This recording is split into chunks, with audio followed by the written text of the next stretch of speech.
Hello दोस्तों, आप सभी का स्वागत है हमारे यूट्यूब चैनल कविंदर भैया पर। तो दोस्तों, आज हम लोग कक्षा 8 का हमारे आदर्श से पाठ 29 पढ़ेंगे। हमारे पाठ का नाम है स्वामी प्रणवानंद। तो आज हम लोग इस पाठ का सारांश देखेंगे। तो चलिए दोस्तों, शुरू करते हैं।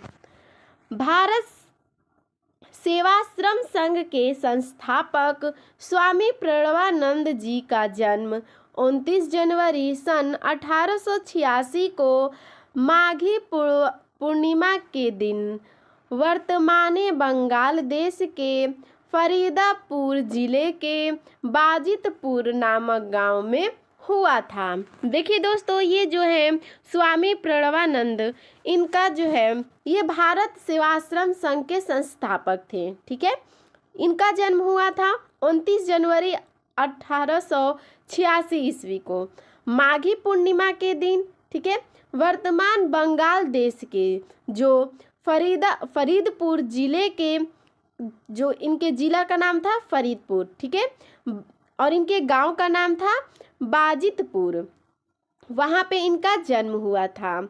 आगे देखते हैं। इनके बचपन का नाम विनोर था।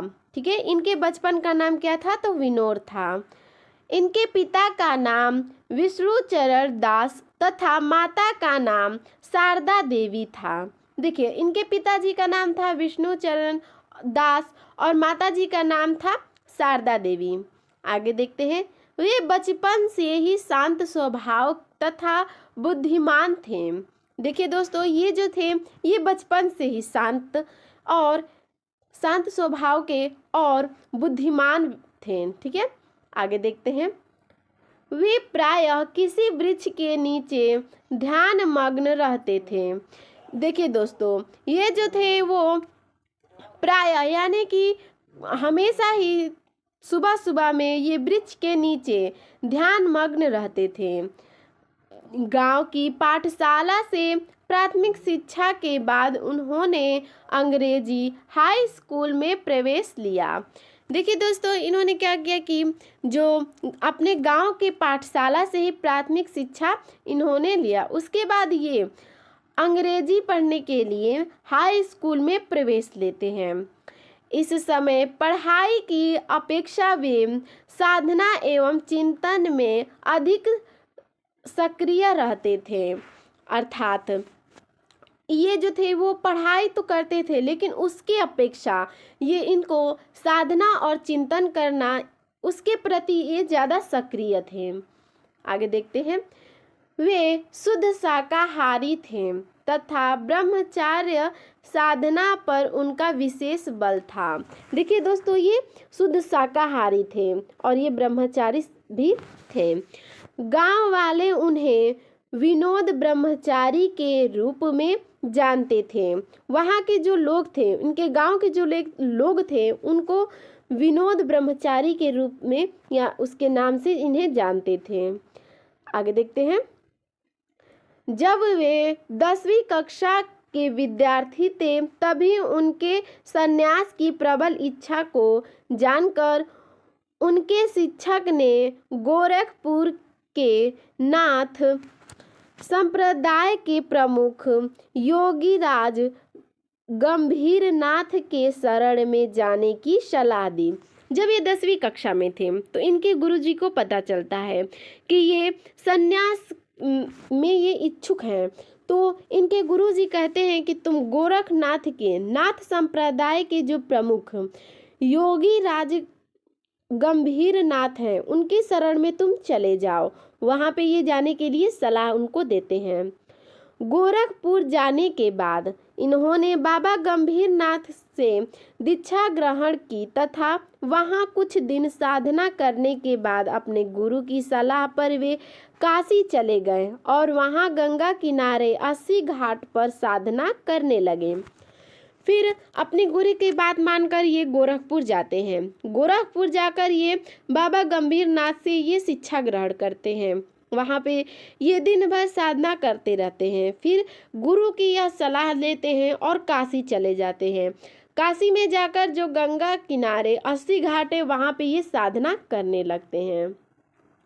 कुछ दिनों बाद गुरु के आदेश पर वे अपने पैतृक गांव बाजितपुर लौट आए। देखिए दोस्तों, फिर उसके बाद वहाँ कुछ दिनों तक साधना किए। फिर उसके बाद ये अपने पैतृक गांव, जो उनका गांव था बाजितपुर, वहाँ पे ये लौट आते हैं। वर्ष 1924 ईस्वी में प्रयाग में इन्होंने संन्यास की विधिवत दीक्षा ग्रहण की तथा उनका प्रवरानंद स्वामी हो गया। देखिए दोस्तों, फिर ये 1924 ईस्वी में प्रयाग में आते हैं और वहाँ पे ये संन्यास का विधिवत वहाँ पे शिक्षा ग्रहण करते हैं। फिर उसके बाद जो ये इनका नाम हो जाता है प्रवरानंद स्वामी। अब उनका अधिकांश समय आध्यात्मिक उन्नति की साधना में बीतने लगा। फिर उनका जो समय था, ज़्यादा से ज़्यादा समय वो उनकी आध्यात्मिक उन्नति के साथ में बीतने लगा। ठीक है।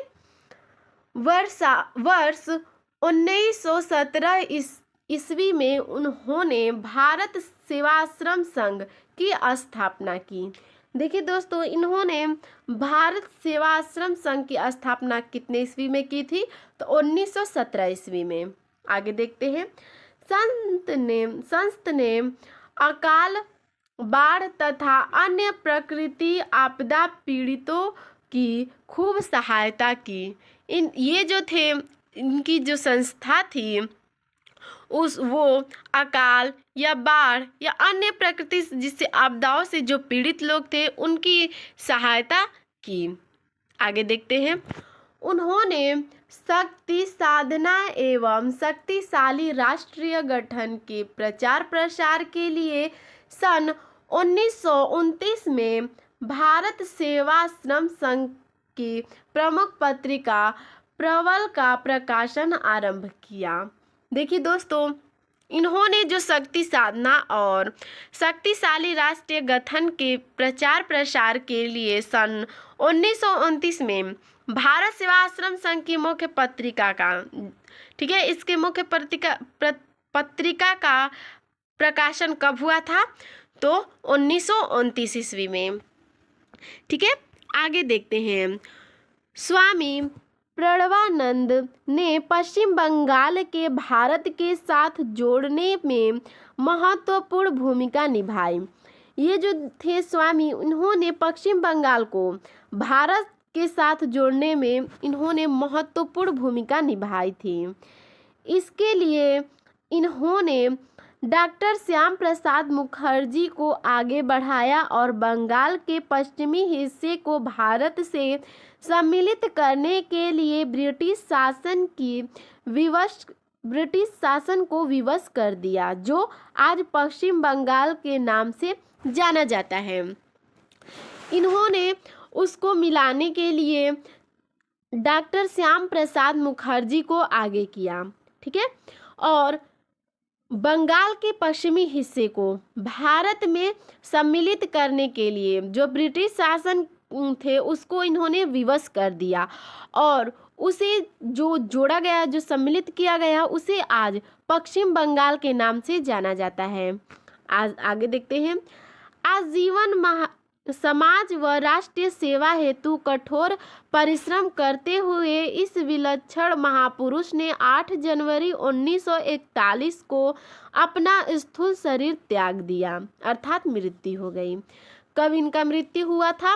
तो 8 जनवरी 1941 को। ठीक है। आगे देखते हैं। उनके द्वारा स्थापित भारत सेवाश्रम संघ निरंतर मानव जाति की सच्ची सेवा और कल्याण भावना की ओर अग्रसर है। देखिए दोस्तों, इन्होंने जो भारत सेवाश्रम संघ इन्होंने जो प्रारंभ किया था वो निरंतर मानव जाति की सच्ची सेवा और कल्याण की भावना की ओर अग्रसर रहेगा। ठीक है। तो दोस्तों, आपको हमारा यह वीडियो कैसा लगा हमें कमेंट में ज़रूर बताइएगा। धन्यवाद।